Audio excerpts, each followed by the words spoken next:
At the engagement party for one of our former high school classmates, the bride suggested we play King's Cup. Whoever drew 8 had to do a cross-arm toast with someone of the opposite sex in front of everyone. My husband, Luke Flandern, had always been a germaphobe. The second he saw the card in his hand, his brow furrowed. I stood up, ready to help him out. But then, Sarah Weaver, the girl everyone called the beauty of our class, who was sitting right across from him, asked softly, "Need a hand?" Luke looked at her, and the frown on his face instantly melted. "Yeah, sure." The room erupted. Everyone was laughing and cheering. Classic Luke, always generous. No wonder he was valedictorian back in the day. Someone get this on camera. The golden couple from high school is finally reconnecting after all these years. That's destiny right there. Sarah blushed and shyly reached her wine glass toward him. Luke smiled and didn't pull away. I just stood off to the side, quietly watching the two of them drink that cross-arm toast together. And then I remembered how I'd been ready to help him out. A bitter smile crossed my lips. Guess I was kidding myself. After the drink, the party really took off. The maid of honor was Sarah's best friend from high school, and feeling bold from the alcohol, she went straight for it. "Hey, Mr. Valedictorian, we've all been classmates for years, so be honest with us. Does Sarah still stand a chance? She's waited for you all this time. Just give it to us straight. Is there still room for her in your heart?" The other former classmates, loving the drama, jumped right in. "Come on, back in high school, you and Sarah were the couple everyone rooted for. You finally ran into each other again at a classmate's wedding. If you don't speak up now, it'll be too late." Everyone piled on one after another, relentless in egging them on. Sarah's face turned even redder. She practically melted into Luke's arms. "Knock it off," she whispered. Luke laughed and lightly scolded the group, but he didn't deny anything, and he didn't push her away either. I just sat there quietly, my hands shaking as I watched it all unfold. Then the bride suddenly turned to me, her tone openly taunting. "Avery, what about you? Are you cool with Luke and Sarah getting together?" Suddenly the room went quiet. Every pair of eyes turned to me. Those looks,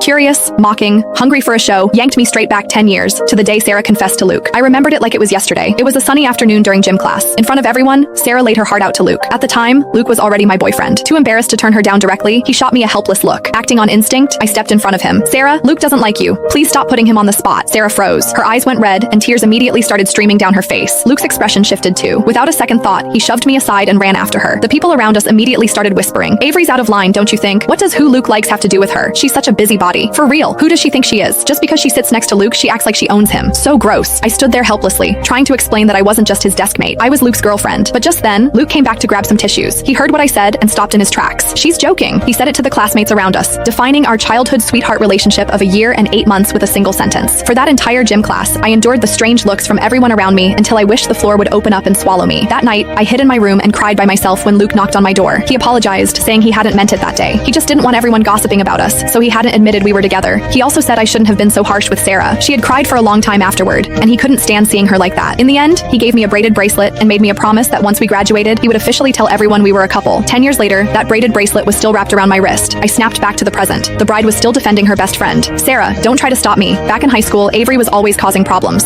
If she hadn't gotten in the way, you and Luke would have been together ages ago. You never would have had to wait this long. Avery ruined your happiness. Today, I'm getting to the bottom of this. Avery, answer me. Do you support Luke and Sarah being together or not?" The bride glared